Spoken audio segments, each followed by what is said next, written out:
breaking free from the narcissistic web, I'm going to give you the liberating power to let go. Hi, welcome to my channel. My name is Rebecca P. Fox. I'm a psychotherapist, and I'm going to talk you through today why you're making a big mistake that's preventing you from letting go of your toxic narcissistic ex. Now, we've all heard that saying, right? What doesn't kill you is only going to make you stronger. But what if I was to tell you that that very thing that's left you wounded and vulnerable also has the potential to empower you? Does that sound like something that is a good deal? Because here's the thing, narcissistic relationships, they can be incredibly damaging. And in fact, I know how damaging they are, not only from experience, but also from all the clients that I've worked with. Because these kinds of relationships really do leave scars on your mental and emotional well-being. Now, what I need you to understand about social media platforms is that really is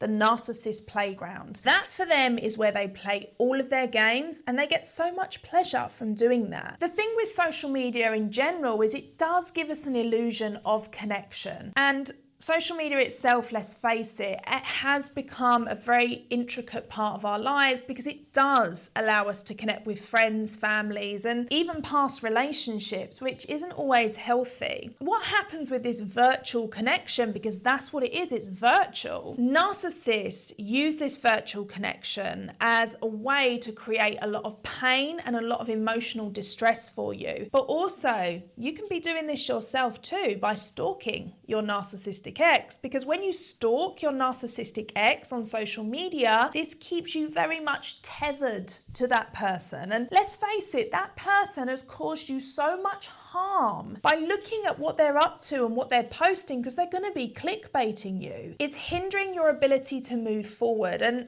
that way you're never going to find that true process to healing so that you can move forward. So what I want you to ask yourself is this online virtual connection really worth having to sacrifice your own well-being? Now, something that your narcissistic ex also loves to do is use social media as a way to present a very perfect life after you, of course. And they know that you're probably going to be stalking them. That's why they haven't blocked you, or that's why they've opened their profile publicly, so that you can, of course, compare your life to theirs. And I want to be real with you here. Comparison is one of the most dangerous paths that you can go down. What I want you to remember is that the online lifestyle that your ex is showing to the world probably isn't real.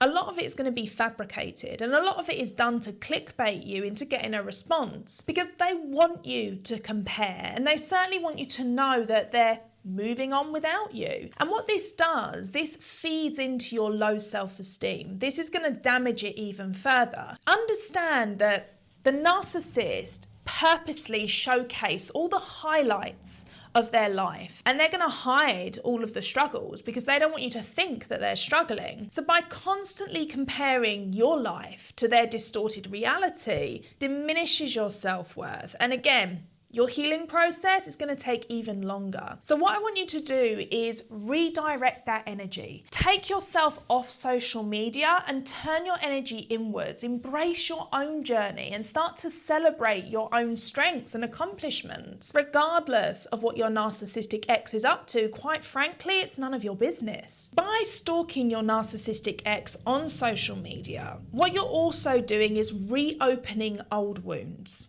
Now, by reopening those old wounds, all you're doing is keeping yourself trapped in a cycle of pain and emotional distress. You're going to relive all of your past traumas, and every single time those traumas are brought to the surface, you're not going to be able to let go. And you're certainly not going to be able to embrace any opportunities for growth or happiness, which, look, does lie ahead for you if you make that decision to come off social media and focus on yourself. So is it time for you to break free from the chains of the past and give yourself that gift of closure by deciding we're not going to stalk them anymore? Because this kind of behavior becomes very obsessive, and this type of obsession is not healthy. It will consume your time, it will consume your mental energy. By fixating on your ex, you're inadvertently allowing them to maintain control over you and your emotions. And that's what keeps this toxic pattern alive. Let's look at this cycle of obsession. Let's make a decision to break it so that you can then focus on yourself and your well-being. Because the truth is, the journey to healing